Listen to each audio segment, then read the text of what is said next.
Hero విశాల్కి Madras high court భారీ shock ఇచ్చింది. Hero విశాల్కి Lyca సంస్థకి మధ్య గత కొంతకాలంగా నగదు లావాదేవీల విషయంలో గొడవ అవుతుంది.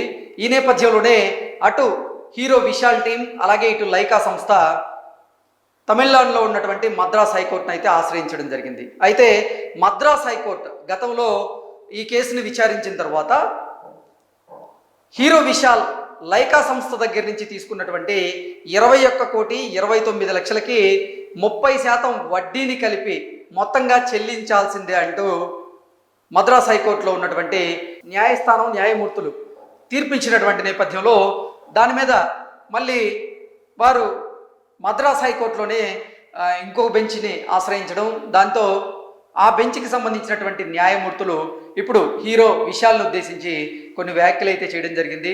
తాను అంత ధనవంతుణ్ణి కాదు అని చెప్పుకునేటువంటి విశాల్ తాను ఆర్థికంగా దివాలా తీశానని ప్రకటించేందుకు సిద్ధమా అంటూ మద్రాస్ హైకోర్టు న్యాయమూర్తులు ప్రశ్నించినటువంటి క్రమంలో అసలు విచారణలో భాగంగా ఏం జరిగింది, ఎందుకు మద్రాస్ హైకోర్టు విషయాల మీద అటువంటి వ్యాఖ్యలు చేసింది అనేది మనం పూర్తి స్థాయిలో విశ్లేషణ చేసుకునేటువంటి ప్రయత్నం చేద్దాం. తాను ధనవంతుణ్ణి కాదని చెప్పినటువంటి నటుడు విశాల్ దివాలా తీశారని ప్రకటించడానికి సిద్ధంగా ఉన్నారా అంటూ మద్రాస్ హైకోర్టు అయితే విశాల్ని అలాగే విశాల్ తరఫున వాదించినటువంటి న్యాయవాదిని కూడా ప్రశ్నించింది. లైకా సంస్థకి ఇవ్వాల్సినటువంటి 21,29,00,000 రూపాయలకి 30% వడ్డీతో చెల్లించాలని విశాల్ను ఆదేశిస్తూ మద్రాస్ హైకోర్టు గతంలో ఉత్తర్వులు ఇచ్చిన సంగతి తెలిసిందే.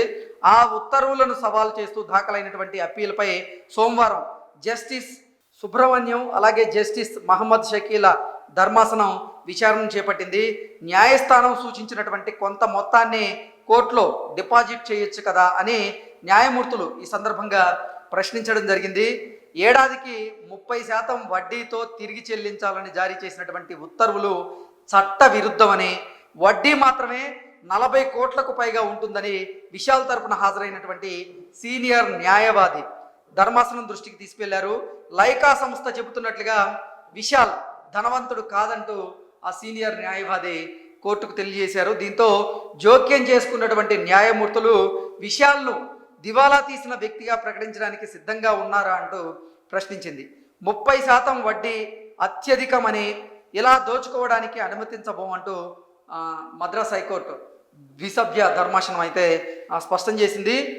21 కోట్ల రుణాన్ని 30% వడ్డీతో చెల్లించాలన్న సింగిల్ జడ్జి ఉత్తర్వుల మీద ఇప్పుడు మధ్యంతర స్టే అయితే విధించడం జరిగింది. 10 కోట్ల రూపాయలు డిపాజిట్ చేయాలని విశాల్ని అయితే వీరిద్దరూ ఆదేశించారు. పిటిషన్పై లైకా జవాబు ఇవ్వాలంటూ వివరణను 4 వారాలకి వాయిదా వేయడం జరిగింది. విశాల్ తన film factory Vishal film factory కోసం సినిమా ఫైనాన్షియర్ అయినటువంటి అన్బు చెలియన్ ఆయన చెందినటువంటి గోపురం ఫిలియన్స్ నుంచి తీసుకున్నటువంటి 21,29,00,000 రూపాయల అప్పును లైకా చెల్లించింది. ఈ మొత్తాన్ని తిరిగి చెల్లించే వరకు విశాల్ తన నిర్మాణ సంస్థకు చెందినటువంటి అన్ని సినిమాల హక్కులను లైకాకి ఇవ్వాలని ఒప్పందం కుదుర్చుకున్నారు. ఈ ఒప్పందాన్ని ఉల్లంఘించి విశాల్ తన సినిమాలు విడుదల చేశారని, నగదు తిరిగి చెల్లించాలని లైకా సంస్థ మద్రాస్ హైకోర్టును అయితే ఆశ్రయించింది. హైకోర్టులో కేసు నమోదు చేసింది. ఈ కేసును విచారించినటువంటి సింగిల్ జడ్జ్ లైకాకు 21,29,00,000తో పాటుగా అసలుకు 30% వడ్డీ కలిపి చెల్లించాలంటూ విశాల్ను ఆదేశిస్తూ ఉత్తర్వులు ఇచ్చింది. ఈ ఉత్తర్వులను సవాల్ చేస్తూ విశాల్ మళ్ళీ ద్విసభ్య ధర్మాసనాన్ని ఆయన ఆశ్రయించారు. ఈ నేపథ్యంలోనే సింగిల్ బెంచ్ ఇచ్చినటువంటి ఈ ఉత్తర్వులు ఏవైతే ఉన్నాయో వాటికి మధ్యంతర స్టే అయితే ఇవ్వడం జరిగింది. స్టే ఇస్తూనే ఇప్పుడున్నటువంటి ద్విసభ్య ధర్మాసనం ఏదైతే ఉందో ఆ ధర్మాసనం విశాల్ నేను అంత ధనికుణ్ణి కాదని చెప్తున్నాడు, మరి ఆర్థికంగా దివాలా తీసినట్లుగా ప్రకటిస్తారా అంటూ ప్రశ్నిస్తూనే గతంలో సింగిల్ బెంచ్ ఇచ్చినటువంటి ఉత్తర్వులు ఏవైతే ఉన్నాయో వాటి మీద స్టే విధించింది. ఇక ఈ వివాదం కనుక చూసుకున్నట్లయితే తాను నటించబోతున్నటువంటి అసలు ఫస్ట్ విశాల్ ఫిలిం ఫ్యాక్టరీ నుంచి అతను గోపురం ఫిలిమ్స్ నుంచి ఒక 21 29 లక్షలకు సంబంధించినటువంటి నగదును అయితే ఆయన అప్పుగా తీసుకోవడం, అయితే అది లైకా సంస్థ చెల్లించినటువంటి నేపథ్యంలో లైకా సంస్థ ఇటు విశాల్తో ఒక ఒప్పందం కుదుర్చుకుంది.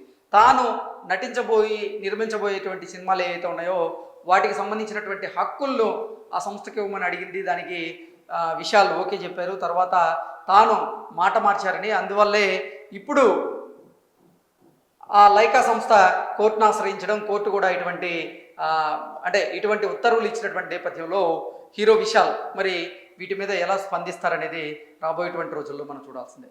Thank you so much.